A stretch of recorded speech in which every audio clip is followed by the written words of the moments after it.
नैब तरमीम का लदम होने से शहबाज शरीफ और नवाज शरीफ के खिलाफ तौशाखाना केस बहाल हो गए। आसिफ जरदारी और यूसुफ रजा गिलानी के खिलाफ भी तौशाखाना केस। शहबाज शरीफ और हमजा शहबाज के खिलाफ Ramzan sugar mills reference, Asif Zardari के खिलाफ पिंक रेजिडेंसी रेफरेंस भी बहाल हो गया। शाहिद खाकान अब्बासी के खिलाफ LNG रेफरेंस, शौकत तरीन के खिलाफ रेफरेंस भी बहाल हो गए।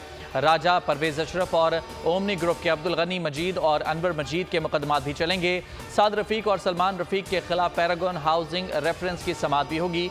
मुराद अली शाह के खिलाफ नैब रेफरेंस भी वापस एहतसाब अदालत को मुंतकिल होगा। नैब तरमीम पर सुप्रीम कोर्ट का फैसला मुतवक्के था। पीपल्स पार्टी के लिए नैब कोई नई चीज़ नहीं, हम हर किस्म के मुकदमात का सामना करने के लिए तैयार हैं। बिलावल भुट्टो की लाहौर में मीडिया से गुफ्तगू, कहा CEC ने आसिफ जरदारी को एतराज़ात दूर कराने के लिए बात करने का इख्तियार दे दिया है। नैब तरमीम केस का फैसला मुतनाज़े है। काला कानून उसी जालिमाना शक्ल में बहाल हो गया। PTI चेयरमैन इसको भुगतें, आने वाले दिनों में लग पता जाएगा। रहनुमा नून लीग राना सनाउल्लाह की प्रेस कॉन्फ्रेंस, कहा नवाज शरीफ 21 अक्टूबर को वापस आ रहे हैं। मुस्लिम लीगी रहनुमा अता तारड़ ने लंदन में प्रेस कॉन्फ्रेंस में कहा कि बिलावल भुट्टो के लिए मशवरा है कि नया फ्रंट न खोलें, क्योंकि बात निकली तो दूर तक जाएगी।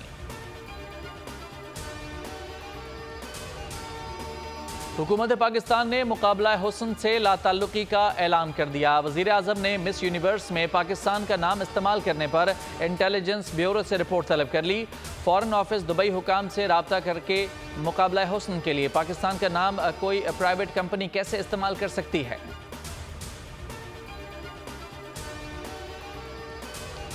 पेट्रोल 17 और डीजल 24 रुपए फी लीटर महंगा होने का इम्कान। ओगरा ने आइंदा 15 रोज़ के लिए पेट्रोलियम मसनूआत की कीमतों में इजाफे की समरी तैयार कर ली।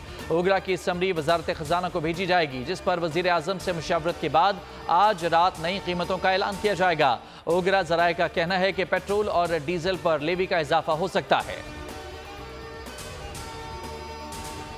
निगरान सिंध हुकूमत मुकम्मल तौर पर गैर सियासी और गैर जानिबदार है।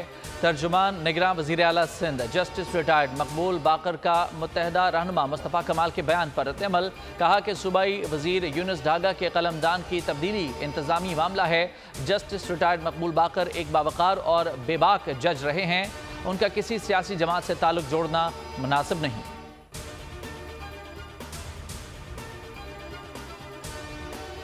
सफ़ेद पर मक्खी से कपास की फसल का बचाव। मुसलसल तीसरे रोज आर्मी एविएशन के हेलीकॉप्टर्स और ड्रोन से स्प्रे किया गया।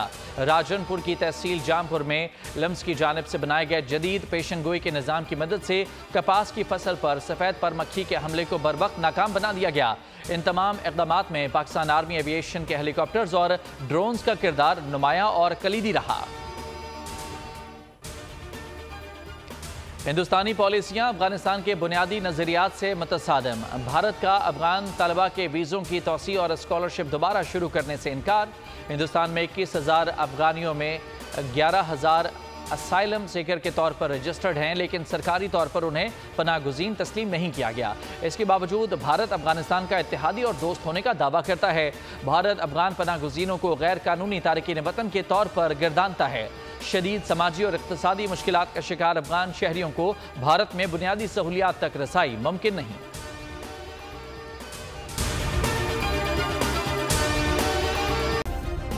सब्सक्राइब करें और बेल दबाएं ताकि कोई खबर रह न जाए।